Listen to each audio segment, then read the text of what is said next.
Bien, continuamos con el curso de Catecismo Misionero Franciscano, lección 2, esta sería la tercera parte, y continuaremos con la tercera orden seglar o FS.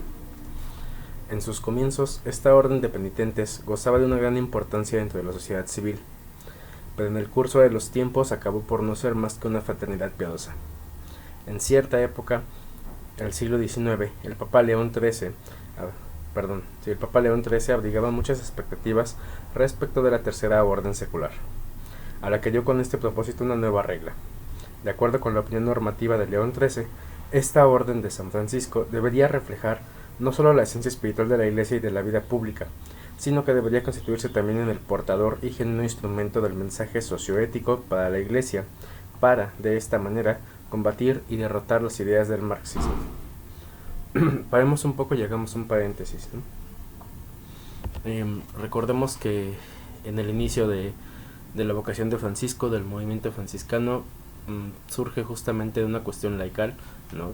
Como varios movimientos pauperísticos de la época, y entonces con el tiempo Francisco ve que esto va evolucionando, que todo lo que él va viviendo hacia la primera orden, hacia la orden de hermanos menores, y cómo esto se va clericalizando. Sin embargo, a través del episodio de Vecchio y a través de su propia experiencia, él quiere seguir esta parte de vocación dentro de la cuestión seglar, ¿no? Y pues en algún momento sucede también como cuestión organística. Para la Iglesia, ¿no? A través de estas nuevas vivencias de fe, de estas nuevas demostraciones que hacen con la vida de Francisco y con las órdenes itinerantes, pues empiezan a encontrar o buscar un lugar de cómo entra esta naciente burguesía dentro de la misma Iglesia.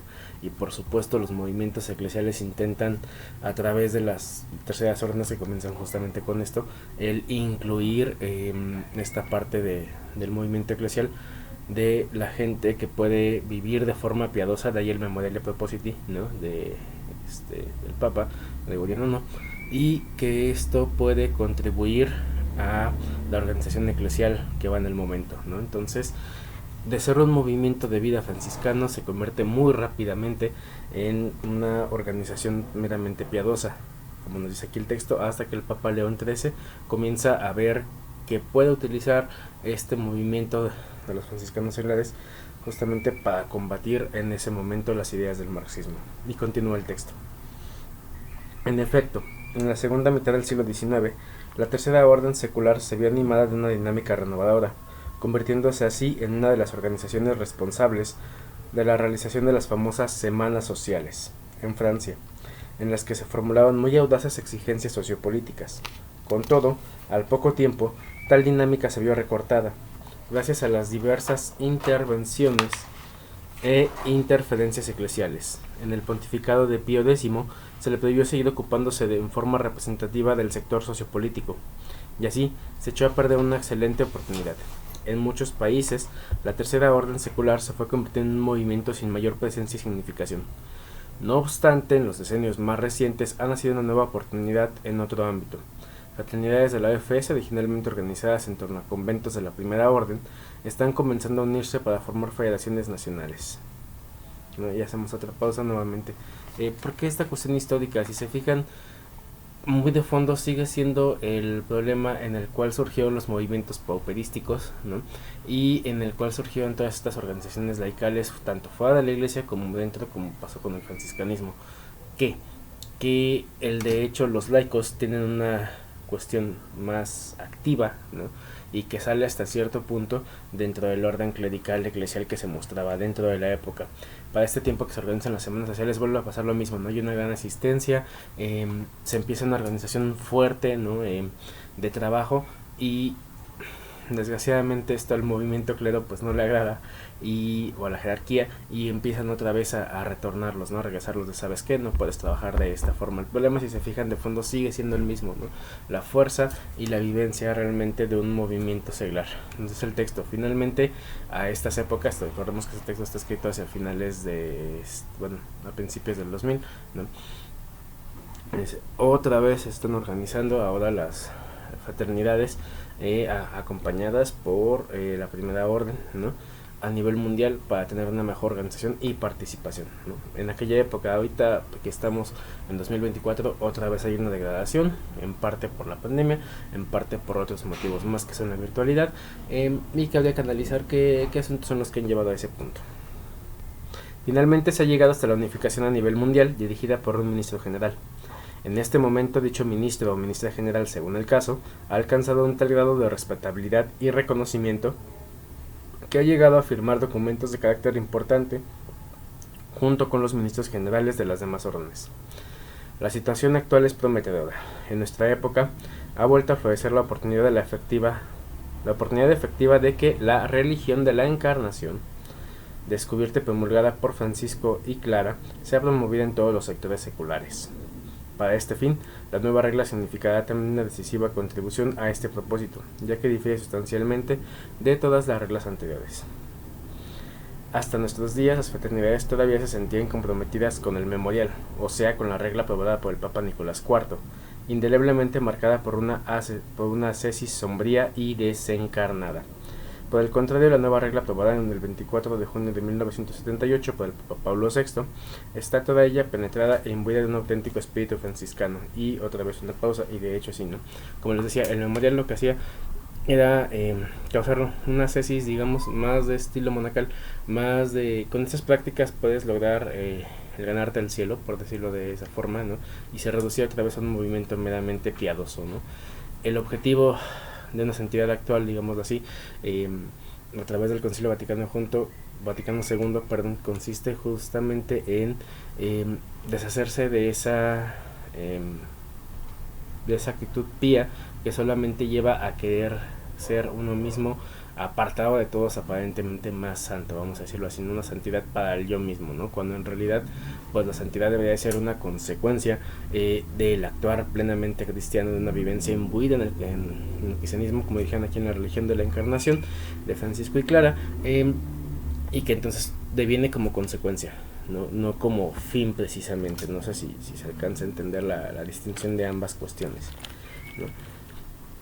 Y que de hecho, si analizamos la regla actual de la Orden Franciscana Seglar, podemos ver tanto su inserción dentro del espíritu franciscano original como su inserción dentro del Concilio Vaticano II, dentro de toda la tradición eclesial, y además como todo esto se va imbuyendo en no solamente un cierto tipo de normatividades a seguir, sino que realmente se van adaptando primero a la situación particular y personal de cada cual, y después a la situación eclesial conforme a lo que se va necesitando. Más que ciertas normas, actúan como directrices para tener una adaptabilidad a lo que es necesario hacer. Y en ese sentido me parece bastante bueno.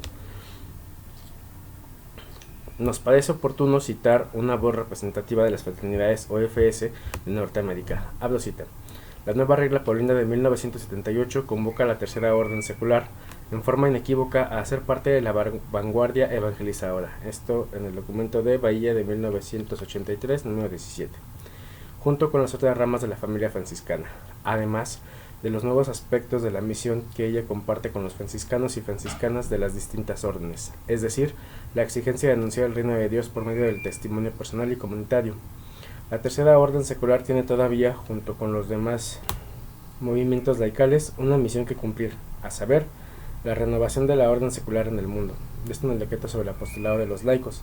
Este empeño en su renovación constituye el fermento que pone el corazón y el espíritu de Cristo en la cotidianidad de los hombres y mujeres que viven en el mundo.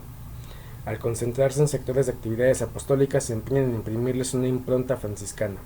Entre estos apostolados específicos es necesario mencionar: primero, el sagrado estado de la familia; segundo, el trabajo como un don recibido; tercero, capaz de dar todo su valor al crecimiento y mejoramiento de la humanidad; el compromiso de la vanguardia por medio de iniciativas audaces en pro de la justicia, la paz y la conservación de la naturaleza;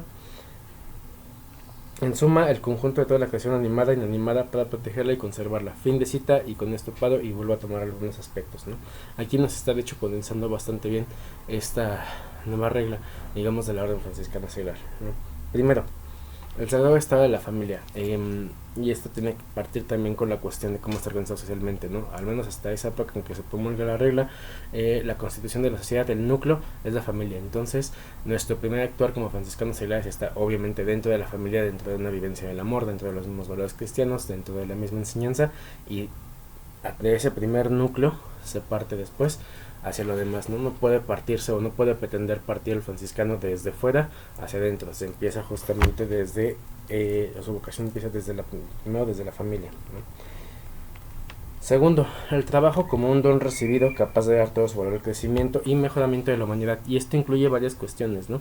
Porque actualmente, por ejemplo, hay en varios países y como nivel cultural una cuestión del trabajo como la base primordial, de todo lo que tenemos como base y fuente de subsistencia e incluso de lo que define a la persona, ¿no? Y esos son valores netamente antifranciscanos. Aquí el trabajo es visto como un don, es decir, como un regalo, como una gracia desde la experiencia misma de Francisco, ¿no? Que decía: yo he trabajado con mis manos y quiero trabajar, y mando firmemente que mis hermanos trabajen, no por la codicia de obtener dinero, no de ganancias, sino por su propia salvación, ¿no? Es decir, el trabajo se vuelve un mediador, vamos a decirlo así, de propiciar justamente esta vivencia evangélica y esta vivencia de la religión de la encarnación, ¿no? Desde ese punto, entonces el trabajo idealmente pues no debería de, o no deberíamos dejarse algo que se sobrepase sobre los demás, algo que permita el abuso, ¿no? No deberíamos tampoco de ejercer alguna cuestión que solamente nos lleve a esta cuestión del acumulamiento que ya de por sí es algo que entra en la sociedad capitalista, y entonces el trabajo como don franciscano es netamente anticapitalista, ¿no? Por cierto, por lo tanto, valores como el éxito, valores como esa superación a través del trabajo, valores como la acumulación, pues no entran obviamente dentro de esta cuestión franciscana. Además de que para poder ejercer el trabajo que cada cual hacemos de manera, pues de la mejor manera posible, y de introducir en esta parte la vivencia del evangelio, pues necesitamos una preparación constante dentro del trabajo que ejerzamos, ¿no? No es nada más hacerlo así porque sí, o como decimos vulgarmente, como Dios me dio a entender, sino que implica una preparación necesaria de lo que estamos haciendo y una evaluación de eso que estamos haciendo, cómo contribuye socialmente a un mundo mejor, ¿no? Y a una vivencia evangélica. Y no solo el crecimiento personal, ¿no? Sino cómo este trabajo que hago contribuye al crecimiento en general comunitario y de la humanidad. Cómo regresa esas cuestiones de humanidad, ¿no? De dignidad, en un lugar en el que ya no se permite dignidad. Eso vendría a ser cabalmente aquí una cuestión también que deberíamos de revisar bastante personalmente, ¿no? Después nos dice: el compromiso en la vanguardia de medio de iniciativas audaces en pro de la justicia. Creo que ya es bastante claro, ¿no? Ahí entramos con esta cuestión de J.P., ¿no? Justicia, paz, integridad de la creación. Si nos consideramos como parte de la creación, entonces es parte del mundo que tenemos que mejorar, que vivir como hermanos, ¿no? Entonces, a través de eso no es un cuidar la naturaleza porque solamente nos la estamos acabando, sino es un cuidar la naturaleza porque somos parte de ella, porque vivimos en ella, ¿no? Porque somos parte de esta misma creación, y eso se logra a través de diferentes cuestiones. Primero la paz, ¿no? Que no necesariamente es la paz y la no violencia, que no necesariamente son actos pasivos, sino que implica también el ponerse ahí a defender con integridad toda la cuestión de la creación, que incluye también la dimensión humana y la dimensión social y la dimensión digamos ecológica. Son esas tres, ¿no? Y que todas esas tienen que ir con un sentido de justicia. Entonces, si se fijan, la vocación franciscana de la orden franciscana seglar pues ya nos incluye dentro de diferentes cuestiones que son bien concretas, ¿no? A todo lo que hay que analizar para continuar con ese mensaje de vida franciscano, ¿no? Y que de hecho es una vivencia total, no se puede separar de todo lo demás. Bien, continuaremos entonces con el 2.2, la primera orden, la orden de hermanos menores o FM. En sus comienzos, los penitentes de Asís, como se llamaban a sí mismos los primeros hermanos, fueron predicadores itinerantes, ¿no? Iban de dos en dos y se apartaban, iban de un lugar a otro y no se establecían en ningún lugar en específico. En el año de 1209-1210 presentaron en Roma un documento en el que habían transcrito varias frases de la Biblia, escogidas por ellos mismos como norma de su forma de vida. En dicho documento se incluyen asimismo algunas pocas prescripciones destinadas a regular la vida común, circunstancia que los identificaba y distinguía del movimiento de penitentes, que era un movimiento común, como dijimos, dentro de la época. En general, así iniciaron una historia propia como fraternidad franciscana, ¿no? Empezaba, digamos, los atisbos de la regla a través de estos preceptos evangélicos. Esta primera forma de vida, aprobada oralmente por el Papa, se fue actualizando año tras año, conforme el error de experiencia y los nuevos hermanos necesitaban incluir nuevas cosas.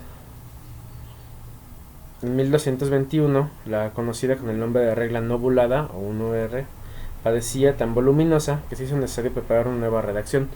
Ojo aquí también, ¿no? Porque esa regla novulada es cuando ya se le pide una regla a Francisco, que lleva bastantes hermanos, y esta regla en realidad está hecha más adornada, ¿no? Con cuestiones no tanto legalistas, sino más, digamos, incluso adorno poético dentro de todo lo que se encuentra, y eso lo que hizo fue promulgar después la redacción de una segunda regla que entraba más dentro de los cánones de lo que la iglesia pedía, que era más una cuestión jurista.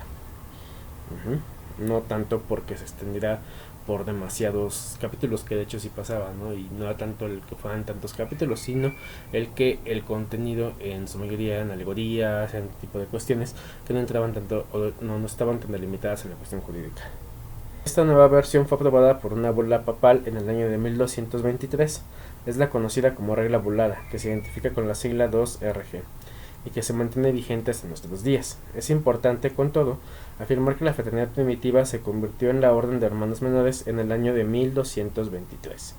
¿No? Y esto hay que tenerlo bien en claro. No se convierte o no evoluciona jurídicamente hasta esa cuestión en 1223, que se tiene ya la regla definitiva, que por cierto el contenido es el mismo que el de la regla novulada, solamente que ya acomodado de forma jurídica y sintética. Conviene, no obstante, observar que la persona de Francisco sigue siendo la fuerza modélica, la forma de los menores, ¿no? Acuérdense esta cuestión de forma vitae, ¿no? La forma es esa vivencia, ¿no? Que se va llevando a través de la vida y que se va a reflejar en este caso desde la vivencia propia de Francisco. A pesar y más allá de la regla, Francisco es el hermano por antonomasia que encarna el ideal común, confrontes con Jordán de Giano número 17, ¿no? En cuanto a las fuentes externas. ¿Esto por qué? Porque como ya estuvimos viendo en otros videos, pues en el caso de la FM se fueron separando, había quienes se quedan poner más laxos, ¿no? Más en el aspecto jurídico dentro de una vida monacal que de la vida misma franciscana. Entonces ante eso el movimiento de espirituales que va surgiendo emerge justamente con esta cuestión de retomar que no, la forma de vida que llevamos es la de Francisco, y entonces no solamente toman la regla, sino que toman también el testamento para revalorizar esa cuestión, y que además esto va a seguir pasando a través de los siglos, como ya vimos en otros videos.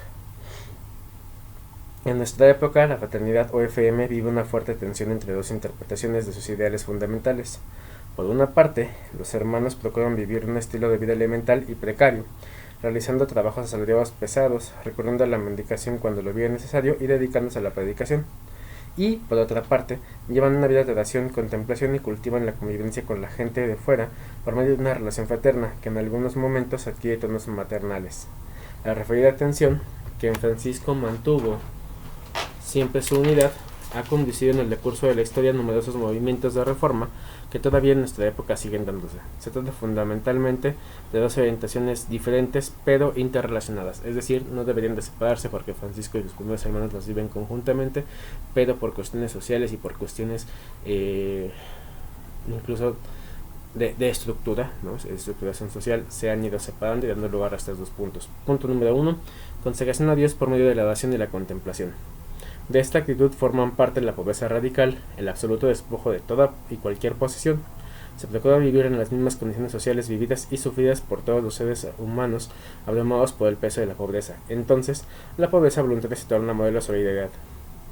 Y hacemos pausa y va una cuestión, ¿no? Ok, aquí nos incluye como idea la cuestión de la oración y la contemplación dentro de la vida religiosa, pero actualmente hay un fenómeno que viene desbordando desde hace mucho tiempo, y es realmente dentro de la vida religiosa que tienen cubiertas las tres cuestiones que necesitamos cualquier seglar para sobrevivir, que en este caso es la comida, el techo y la ropa, ¿no? Ellos las tienen ya por sí recubiertas.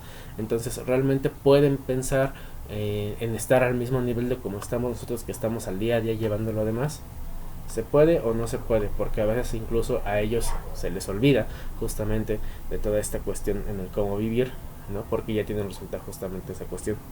Ojo, no estoy diciendo que todos, es una cuestión que hay que evaluar aquí de esta forma, ¿no? Y segundo, donación a los hombres y al mundo en solidaridad concreta. Estrechamente vinculada a esta segunda actitud aparece la proximidad y cercanía a todas las personas, sin asomo de discriminación por ningún concepto, la vida de las ciudades, el servicio pastoral, la asistencia social, etc., en cuyo caso se permite el empleo y la propiedad de los recursos materiales indispensables para la práctica y el ejercicio de las actividades apostólicas. La historia de la Orden de los Hermanos Menores bien pudiera caracterizarse mediante la representación de un ininterrumpido movimiento pendular, ¿no?, de un lado hacia otro, acentuando ahora un polo, ahora el polo opuesto. Las nuevas propuestas de reforma se han presentado en la historia bajo los diversos títulos: espirituales, bernardinos, descalzos, alcantarinos, recoletos y muchísimos más. De esta historia llena de tensiones brotaron las tres ramas de la primera orden que existen hasta nuestros días. Ocurrió que en el año de 1517 el Papa León X quiso establecer unas condiciones definidas en la orden, y dado que por entonces solo existía una única expresión de la misma, que tenía a su cabeza un único ministro general, determinó dividirla en dos órdenes independientes, las que poco después fueron seguidas por una tercera.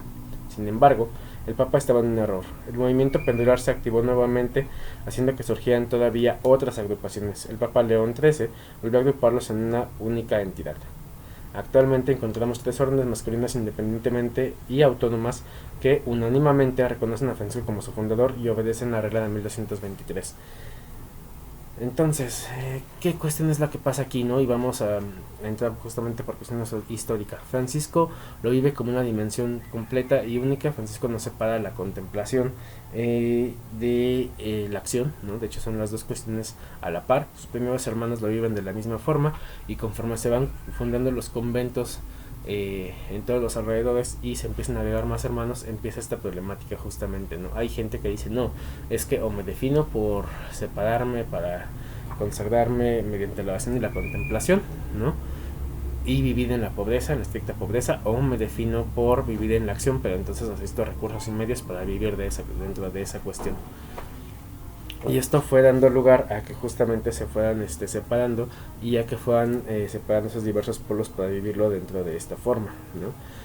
Ahora bien, como ya vimos en otros videos, en otros videos justamente se van separando una y otra vez, no, a pesar de que los vuelven a unificar, vuelve el problema otra vez, y hasta la fecha sigue lo mismo, ¿no? Y como les digo, está esta cuestión presente de trasfondo, ¿no? Realmente se dan cuenta si se separan o no de esta vivencia, porque pues al tener todo eso solventado, realmente ya no los deja en la misma capacidad de los problemas que enfrenta un seglar día a día, ¿no? Entonces sería una cuestión justamente a cuestionar dentro de todo esto, que comúnmente no se cuestiona, ¿no? Porque decimos pobrecitos, porque están aparte, porque tienen otros problemas, sí, pero dentro de las exigencias que ellos tienen a pedir a comparación de los seglares, pues por supuesto que no se dan, porque ya no se encuentran viviendo dentro de la misma cuestión social. No sé si me alcanzo a explicar. Entonces, primer punto, OFM, Orden de los Hermanos Menores. Entre las tres órdenes es la que cuenta con mayor número de miembros. Por lo general es llamada por el pueblo sencillamente como Orden Franciscana o franciscanos marrones por el color del hábito, como también observantes, bernardinos e incluso otros nombres. En 1517 se produjo la separación de la orden de los conventuales. La organización posterior de la OFM fue de nuevo introducida por el Papa León XIII, que es conocida como Unión Leonina, ¿no? Los separaron y se vuelven a unir. Y son los que conservarían, digamos, el nombre original, que provienen justamente de los espirituales. Ojo, ya no son espirituales, ¿no? Pero de entre todos los grupos que se formaron, los conjuntaron entre estos y son los que conservan el nombre original, por decirlo así. La segunda sería la OFM conventual, o Orden de los Hermanos Menores Conventuales. Por razón del número de sus miembros, esta es la menor de las tres órdenes. Es igualmente conocida bajo otros nombres como minoristas franciscanos pardos, también por el color de su hábito, etc. Hoy en día están presentes en los 25 continentes y justamente entran dentro de esta cuestión más de estudio y más laxa, apartada, y dependiendo justamente de los conventuales de la época, ¿no? O la comunidad, como se le decía en la época. Y finalmente la tercera, que sería la OFM Cap, Orden de los Hermanos Menores Capuchinos. Entre los años de 1521 y 1528 surgió un proceso muy doloroso y lamentable, la comunidad de los capuchinos, originalmente concebida como una comunidad puramente contemplativa, es decir, hermanos que se separan, ¿no? Y para vivir meramente de forma contemplativa. Su nombre proviene de una capucha larga y puntuada usada por sus miembros. A poco de su organización, este grupo comenzó a tener una activa participación en la vida pública y hasta en la misma política. Nuevas iniciativas, escisiones y disidencias que se siguen presentando en los tres órdenes constituyen la prueba de que el movimiento pendular continúa de manera ininterrumpida hasta nuestros días. Nos queda por manifestar que esa historia de reformas ha tenido inevitables consecuencias tanto para las comunidades femeninas como para la tercera orden. La agregación a uno u otro de estos movimientos fue llamada obediencia. Sin embargo, la orden tercera en los últimos años se ha venido distanciando de la obediencia a una determinada orden, buscando su autonomía e independencia, lo cual no compromete ni afecta con toda su unión y su asistencia espiritual. ¿A qué se refiere esto último? Recordemos que hemos visto en otros videos que la cuestión de la obediencia, dentro de los términos de Francisco, es más bien un ob audire o un saber escuchar, ¿no? La obediencia se iba justamente a esto, saber escuchar, saber mirar el entorno para saber aplicar justamente la cuestión evangélica. Con el tiempo, el término de obediencia se fue tomando más hacia que las terceras y las segundas órdenes se acoplaran a alguno de estos tres movimientos, ¿no? Conventuales, o observantes o capuchinos, ¿no? Pero otra vez justamente por el movimiento pendular, ¿no? De que la vida franciscana en sí exige esas dos cuestiones que ya hemos mencionado antes y que no solamente dividirse en una, empieza justamente esta separación y justamente tanto las segundas como las terceras órdenes van retornando a tener esa vida franciscana sin permanecer fijas a una obediencia, sin decir somos netamente conventuales, somos capuchinos, somos observantes, sino que realmente se vive o se retorna al punto de querer esa vivencia franciscana original. Al menos en la época que se escribe este texto. Volvamos a la actualidad. Y habría que preguntarse otra vez, ¿realmente entonces se conoce incluso esas cuestiones de obediencia o de historia o ya ni siquiera se tienen presentes? La segunda orden, las clarisas, OSC. En el año de 1263, el Papa Urbano IV decidió que las damas pobres de San Damián, es decir, todas las hermanas de una manera más o menos explícita, que estaban vinculadas a Clara, deben llamarse clarisas. Esta designación homogénea esconde, no obstante, una historia bastante más compleja de esta orden. Francisco había dejado a Clara una regla cuando ella determinó seguir sus pasos. En este momento, sin embargo, por diversos motivos, no era factible que Clara adoptara un estilo de vida semejante al de Francisco, que ya lo hemos explicado en otros videos. Era por completo impensable, por ejemplo, que Clara pudiera vivir una vida de predicadora itinerante. Sin embargo, Clara atribuía a la cuestión de la pobreza singular importancia. En esto Clara obtuvo en 1216 el así llamado privilegio de la pobreza, que ella misma hizo ratificar por los papas posteriores. La vida de las clarisas guardaba una gran semejanza con el régimen de vida que se llevaban los eremitorios, con fuentes y con regla de eremitorios. El énfasis se ponía inequívocamente en la consagración a Dios por medio de la oración, el culto y la contemplación. Y hacemos una pausa aquí y creo que no lo he mencionado como tal en los videos, es una cuestión que estoy escribiendo y que prontamente saldrá. En lo que Francisco hizo y falló, Clara lo lleva todavía más al extremo. De hecho, la vida de Clara se va justamente a defender en todo momento esa forma de vida, ¿no? Francisco en algún momento pues se aparta cuando siente su vocación, digamos, traicionada hasta cierto punto y se siente impotente ante el gobierno de todos los hermanos, ¿no? Después del capítulo de las esteras, y se aparta. Clara en todo momento sigue defendiendo y tiene fijo esa cuestión del privilegio de la pobreza, que es el que ella pide al Papa Inocencio III, ¿no? Que en algún momento aplica principalmente para ella y sus hermanas en San Damián, pero que ella sigue peleando en todo momento. ¿Por qué? Porque como ya hemos analizado, así como pasó con la clericalización de la orden, con las clarisas con las hermanas pobres pasó lo mismo, ¿no? Poco a poco las quisieron ir empujando a que se fueran netamente a un aspecto monacal, y que eso chocaba de hecho con la vivencia de la pobreza. Ya pusimos aquí, por condiciones sociales de la época, Clara no podía andar como predicadora itinerante. Sin embargo, empieza a tomar una cuestión que ella misma va a denominar como altísima pobreza, y que unos años después justamente los franciscanos de la rama masculina van a tomar ese término sin mencionárselo a Clara, por ejemplo, para defender la altísima pobreza que ella defendía justamente en vida y no tanto en terminología académica. Y continúa justamente aquí la respuesta hacia ello. Pero el cardenal Ugolino consideraba que el fundamento jurídico y espiritual de esta comunidad de mujeres de San Damián era absolutamente insuficiente, ¿no? Porque no se asemejaba a ninguna de las cuestiones que ya estaban en la época, y porque además este cuate pues quería otro tipo de organizaciones que sirvieran a una nueva estructuración de la iglesia. Decidió, en consecuencia, fundar la Orden de las Damas Pobres de San Damián, reuniendo bajo este título también otras comunidades femeninas que habían brotado espontáneamente, sin referencia explícita a Francisco y a Clara. Es decir, Ugolino agarra y junta a todas las fraternidades, digamos, de hermanas comunidades femeninas que ven en diferentes lugares, para que vivan justamente bajo ese nombre de Damas Pobres de San Damián, ¿no? Y dándoles cierto tipo de reglas a las que Clara va a confrontar el privilegio de la pobreza en todo momento. El Papa afincó la orden sobre un fundamento monástico de estilo benedictino, que es lo que ya había y se conocía, y redactado para la misma una nueva regla, que es la de 1218 y 1220. El núcleo central de esta regla lo constituye la clausura absoluta, ya que más de la mitad de dicha regla se ocupa de la cuestión de clausura, determinada hasta los detalles más insignificantes. Es decir, pasa de la defensa del privilegio de la pobreza de Clara a una cuestión que sea netamente para regularlas, que no salgan, que no prediquen, que viven específicamente dentro de esta forma benedictina, y regularlas específicamente como eso. Y habría que preguntarse entonces, ¿y por qué se dio eso? ¿No? Si analizamos justamente la cuestión histórica, es porque Clara de hecho ya pertenece a una etapa de escritoras, ¿no? Y digo escritoras porque no solamente es ella, sino son varias, tanto dentro como fuera de la iglesia, que están ya con movimientos pauperísticos dentro de una forma de vida más libre. Entonces obviamente la cuestión dentro de la iglesia, volver a apuntalar y a señalar y a dejarlas explícitamente dentro de la cuestión de lo que ya estaba señalado, ante la peligrosidad justamente de que se expresaran dentro de este tipo de forma de vida. Es digno de admiración y sorprendente el hecho de que Clara, a pesar de una regla tan poco franciscana, hubiera logrado llevar una vida mística de gran profundidad. Queda así la impresión de que ella obedeció y se ciñó a tal regla, que le había sido impuesta, de manera puramente formal. Por otra parte, en 1234, Clara se puso en contacto con Santa Inés de Praga, que entonces se hallaba comprometida en el empeño de lograr un fundamento franciscano para la Segunda Orden.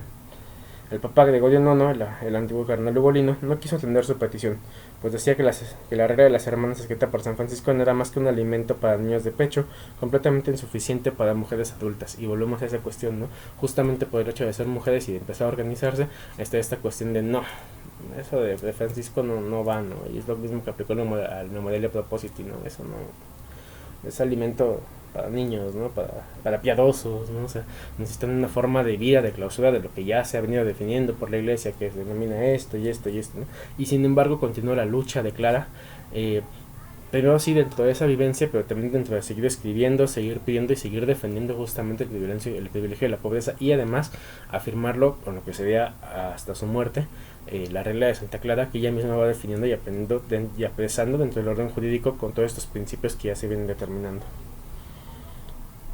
Tan solo su sucesor, el Papa Inocencio IV, cedió un poco al redactar una nueva regla para Clara. Con todo, también este pontífice incurrió en el mismo error, pues al pretender imponer a los conventos la obligación de aceptar dotes y propiedades, que iba contra el privilegio de la pobreza, no hizo otra cosa que suscitar una decidida resistencia por parte de Clara, quien comenzó entonces a escribir su propia regla, procurando asimilar a la regla de los hermanos menores de 1223, y se va apuntalando en esa forma jurídica, ¿no? Y vemos la diferencia justamente con Francisco, que es lo que decía, donde Francisco falló, Clara se fue a fondo, ¿no? A defender justamente, a que su vida fuera justamente una defensa de ello, con lo que se reforzaba la unidad espiritual entre la primera y la segunda orden. La regla conservaba, no obstante, la forma de vida contemplativa, siguiendo en parte a este respecto las ordenaciones de parte de la regla de Ugolino, adaptándolas al espíritu franciscano, que en esta materia se muestra más libre, ¿no? Y que justamente va a esa adaptación de, no sé que me quiera esta forma de vida, entonces se va a ir dando a lo que ustedes piden, pero realmente dentro de lo que nosotros queremos vivir. En los capítulos centrales de su regla, cada describe su propia experiencia espiritual, la que condujo a aliarse con Francisco en un espíritu de fraternidad y pobreza absoluta. Esta circunstancia constituye algo completamente desusado, fuera de lo común, que es lo que decimos ahorita, al contrario, era impensable dentro de la iglesia.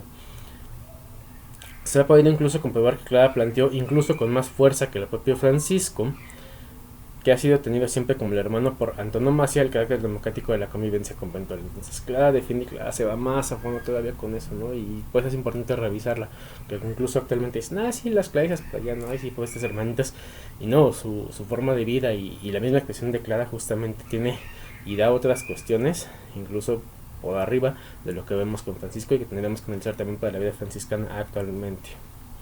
Poco antes de su muerte, la regla recibió la aprobación de la Iglesia. Esto, no obstante, fueron pocos monasterios a los que se autorizó al acogerse a dicha regla. O sea, aunque se aprobó y aunque ahí está, fue como de nada más algunos.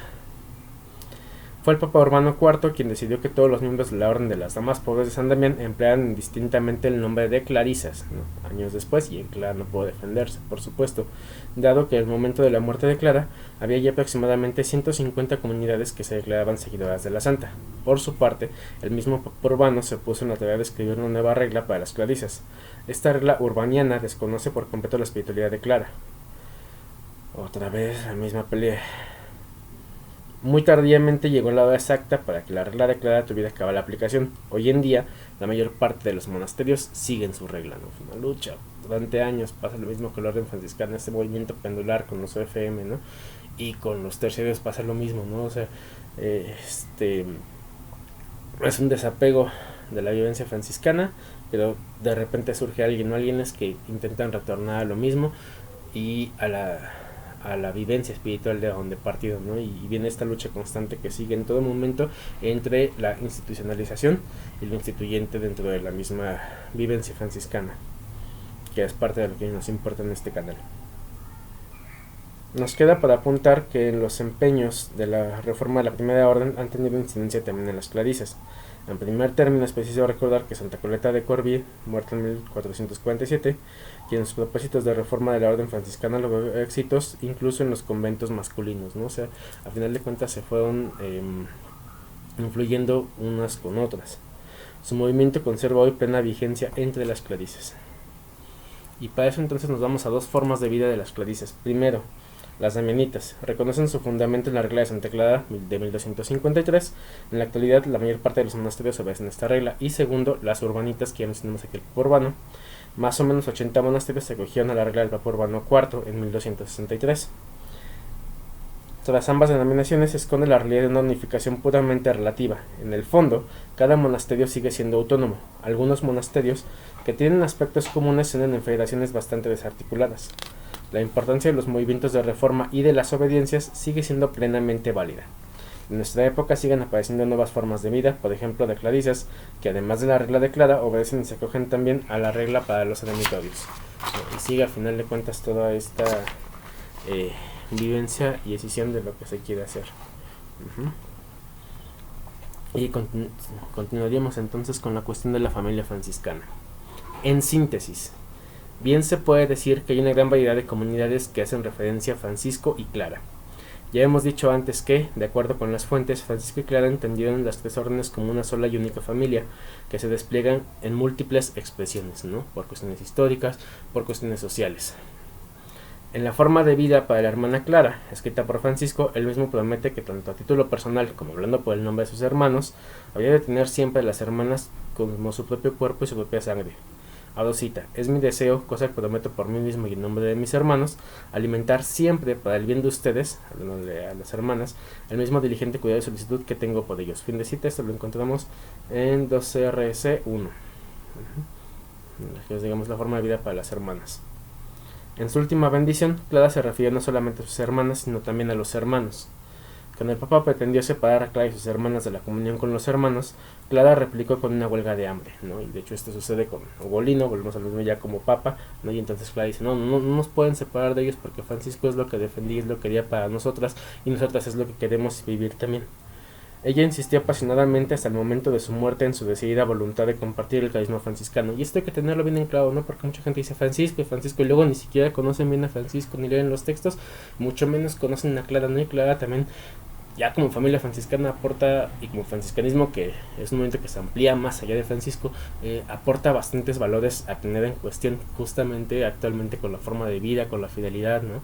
Y que se les delega muchas veces porque dicen, ay, no es Clara, ¿no? O sea, no secundaria, cuando ni siquiera es el caso. Es una dual. De hecho, creo yo, a nivel personal, que tendría que tenerse como una dualidad, ¿no? La dualidad Francisco-Clara, ¿no? Por lo que se vive en los momentos y que va configurando justamente esa vivencia franciscana netamente. Tanto sus cartas como su regla y testamento de Clara están impregnados por esta pasión de la unidad entre la primera y la segunda orden. En cuanto se refiere a la tercera orden, Francisco manifestó su deseo de visitar personalmente todas sus fraternidades, y cuando ya se sintió sin fuerzas para hacerlo, echó mano del recurso de las cartas, la cuarta y la quinta clara, y la cuarta y la quinta carta, ¿no? Que son las cartas a los fieles unidos. Hoy por hoy, en diversas agrupaciones dentro de la familia franciscana, va creciendo el sentimiento de la común pertenencia a un mismo carisma. Los franciscanos han comenzado a sentirse efectivamente como una misma y única familia, y en la que ninguna rama puede prescindir de las demás. Esta nueva conciencia irá encontrando ya distintas formas de expresión, con fuentes como la tercera elección que veremos más adelante, hasta el punto de que se ha podido llegar a enérgicas declaraciones de las nuevas constituciones que han sido recientemente elaboradas por las diferentes órdenes. En este sentido, por ejemplo, las constituciones de los capuchinos, 1982, ponen de presente explícitamente solidaridad con las demás comunidades, y abro cita. 1. La multiplicidad de las comunidades religiosas está en los planes de Dios y contribuye al provecho de la Iglesia. Dicha riqueza se da también en la gran familia franciscana, por cuanto la fuerza carismática de su fundadora ha engendrado y sigue engendrando numerosos hermanos y hermanas, incluso en la tercera orden. 2. Con todos estos grupos queremos cultivar una comunidad viva y espiritual. Queremos trabajar hombro a hombro con ellos para promover empresas comunes y estudios sobre la vida y la acción franciscanas. 3. Queremos demostrar nuestro afecto fraternal hacia nuestras hermanas que llevan una vida contemplativa, ofrecen el sacrificio de alabanza, se empeñan en su adhesión al Señor en la soledad y el silencio y aportan por medio de la fecundidad de su apostolado oculto la expansión de la Iglesia. Cuando un convento de las hermanas capuchinas clarisas desea anexarse a la norma según los cánones 614 y 615 a nuestra orden, estaremos hablando de los conventuales, decidirá el ministro general con su definitorio, de los capuchinos, después de haber escuchado al superior mayor sobre esta solicitud. Las constituciones de las respectivas hermanas autorizan al superior mayor a tomar decisiones con respecto a un convento anexado. Con idéntico amor fraterno, nos sentimos vinculados con aquellas comunidades religiosas, congregaciones que espiritualmente se sienten cerca de nosotros. 4. A nuestros padres, parientes y bienhechores, a nuestros colaboradores y a todos aquellos que en espíritu se sienten vinculados con nosotros, nos comprometemos a retribuir en su justa medida el compromiso de nuestra gratitud de amistad, e igualmente les encomendamos a Dios en nuestra oración, ¿no? Y continuamos con el canon 95. 1. En el conjunto de la familia franciscana a la que hemos aludido, también la orden franciscana seglar ocupa un puesto especial, por cuanto ella participa y promueve el mismo espíritu de nuestros orígenes, lo cual obliga a considerarla necesariamente como plenamente perteneciente al carisma franciscano. 2. Los hermanos y las hermanas se sienten en ella movidos por el Espíritu Santo a alcanzar la perfección del amor en su condición secular, toda vez que se han comprometido a vivir conforme al Evangelio en la escuela de Francisco. 3. La orden seglar está vinculada a nuestra orden, tanto por su origen como por su historia, y por la comunión de vida, y ha sido confiada nuestra solicitud por la sede apostólica. 4. Por tal razón, los hermanos deben considerar como su tarea más importante el demostrar un auténtico sentimiento fraterno hacia los miembros de la orden tercera seglar, acoger su ejemplo para que sean la fidelidad y su propia forma de vida evangélica, y promover dicha orden por medio del clero diocesano y los fieles laicos. 5. Nuestros superiores perfectamente pueden fundar comunidades en la orden franciscana seglar, en todas nuestras casas, lo mismo que en otros sitios, observando siempre, desde luego, las prescripciones legales. Deben procurar asimismo que se dé una viva relación entre nuestra orden y las comunidades de la orden seglar. 6. Los superiores deben empeñarse también en procurar que se preste una asistencia periódica y solícita a la orden seglar, en unión de esfuerzos y de colaboración con las demás familias franciscanas, pero específicamente valiéndose de hermanos bien dispuestos, a quienes se encargue jurídicamente de dicho apostolado. Para ello debe tenerse en cuenta el ámbito de la legislación y el derecho general. 7. Presten los hermanos con la mejor voluntad su asistencia espiritual a la orden tercera. Sin embargo, en el cumplimiento de esta tarea pongan el mayor empeño en ser siempre conscientes del carácter secular de dicha orden y eviten diligentemente inmiscuirse en su dirección interna, fuera de los casos ya previstos por el derecho. 8. Como un signo claro de responsabilidad común, tanto en la designación de los asistentes como en la elección de nuevas fraternidades, se deberá siempre consultar a la fraternidad respectiva de la orden franciscana seglar. 9.